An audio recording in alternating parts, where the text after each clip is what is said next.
नमस्कार, SBT news में आपका स्वागत है। पेश है 8 जून मंगलवार शाम 5:15 बजे राजस्थान की बड़ी खबरें। प्रधानमंत्री नरेंद्र मोदी ने सोमवार को ऐलान किया कि 21 जून से 18 साल से ज्यादा उम्र वालों को भी फ्री वैक्सीन का फायदा मिलेगा।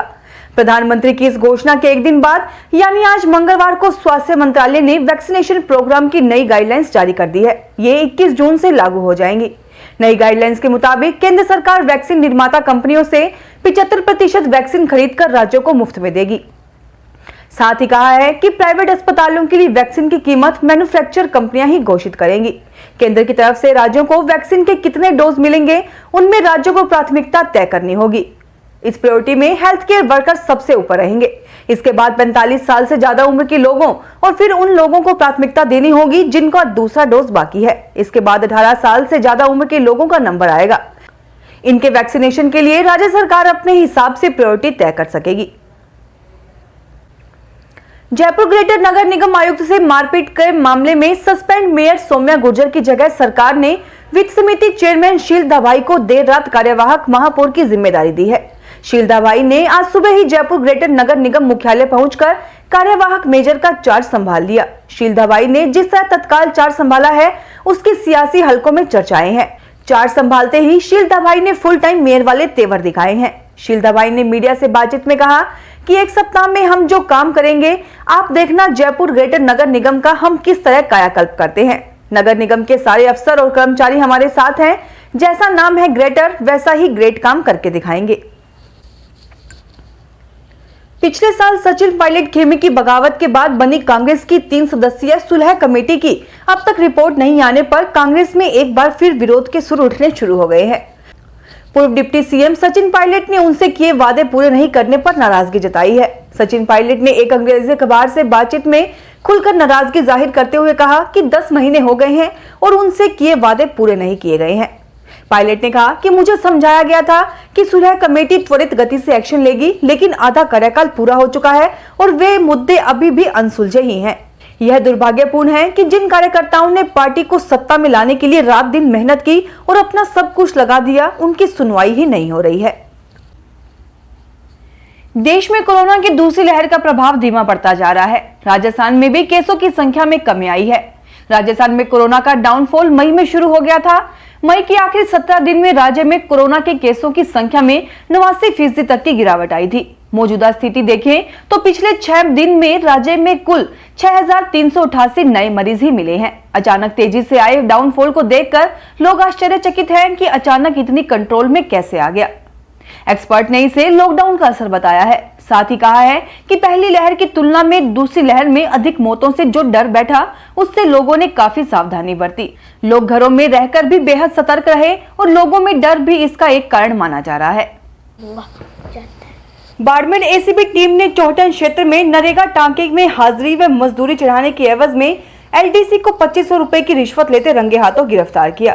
बाड़मेर एसीबी में एडिशनल एसपी रामनिवास के नेतृत्व में टीम ने कार्रवाई की। शिकायतकर्ता और उसके भतीजे से एलडीसी मनरेगा में हाजिरी चढ़ाने की एवज में पैसे मांग रहा था। पाली में लॉकडाउन के चलते इन दिनों निजी व सरकारी बसों का संचालन बंद है, लेकिन उसके बाद भी चोरी छिपे रात के अंधेरे में निजी बसों से गुजरात जाने का क्रम जारी है। सोमवार रात को सदर थाना पुलिस ने पणिहारी तिराहे के निकट एक निजी बस को रोका, जिसमें 40 यात्री थे जो रतनगढ़ से अहमदाबाद जा रहे थे।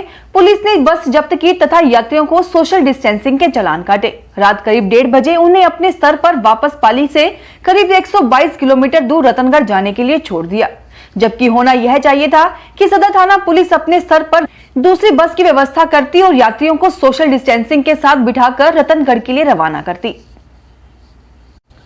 सन सिटी जोधपुर में नई तकनीक ने सौर ऊर्जा को पूरी तरह से बदल कर रख दिया है। चंद बरसों पहले सबसे महंगी ऊर्जा का सोर्स माने जाने वाली सौर ऊर्जा से उत्पन्न बिजली अब बेहद कम दाम पर मिल रही है। विशेषज्ञों का कहना है कि अगले 8-10 साल में स्थिति पूरी तरह से बदल जाएगी और इसके दाम 25 से 30% तक नीचे आ सकते हैं। राजस्थान में चंद बरस पहले सौर ऊर्जा से बिजली उत्पादन करने को 5-5 मेगावाट के कुछ प्लांट लगाए गए थे। उस समय राज्य सरकार इनसे 17 रुपए 91 पैसे में प्रति यूनिट की दर से बिजली खरीद रही थी। तकनीक में आए बदलाव से लागत कम हुई और उत्पादन बढ़ा तो बिजली के दाम नीचे आते चले गए। हाल ही में राजस्थान व केंद्र सरकार ने एनटीपीसी के साथ ₹1.99 प्रति यूनिट की दर से बिजली खरीद का करार किया है। राजस्थान अध्यापक पात्रता परीक्षा की तिथि घोषित करने व फॉर्म रीओपन करने की मांग को लेकर युवाओं ने राजस्थान माध्यमिक शिक्षा बोर्ड के बाहर रोष जताया। अभ्यर्थियों ने हाथों में तख्तियां लेकर अपनी मांग रखी।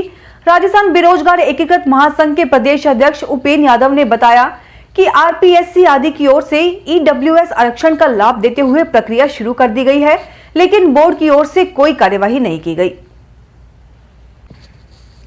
प्री मानसून की बारिश के बाद अब मृगशिरा नक्षत्र के साथ ही किसान फसलों की बुआई करने लग गए हैं। ताउते पश्चिमी विक्षोभ से जगह जगह हुई बारिश से किसान काफी खुश हैं। किसान अपने अपने खेतों में जुताई में रविवार को जुट गए हैं।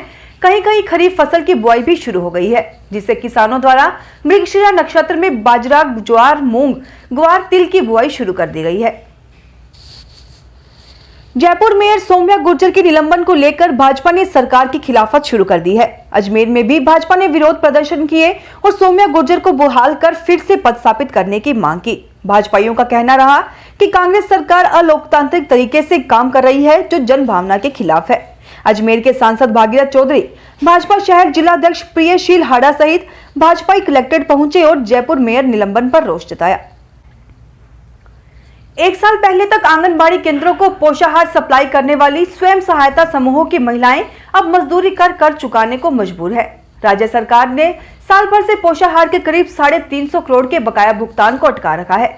मार्च 2020 तक सरकार महिला स्वयं सहायता समूहों के जरिए आंगनबाड़ी केंद्रों पर पोषाहार सप्लाई लेती थी। सरकार ने अप्रैल 2020 से महिला समूहों से पोषाहार लेना बंद कर दिया और इनकी जगह केंद्रों को रसद विभाग के जरिए सप्लाई शुरू कर दी।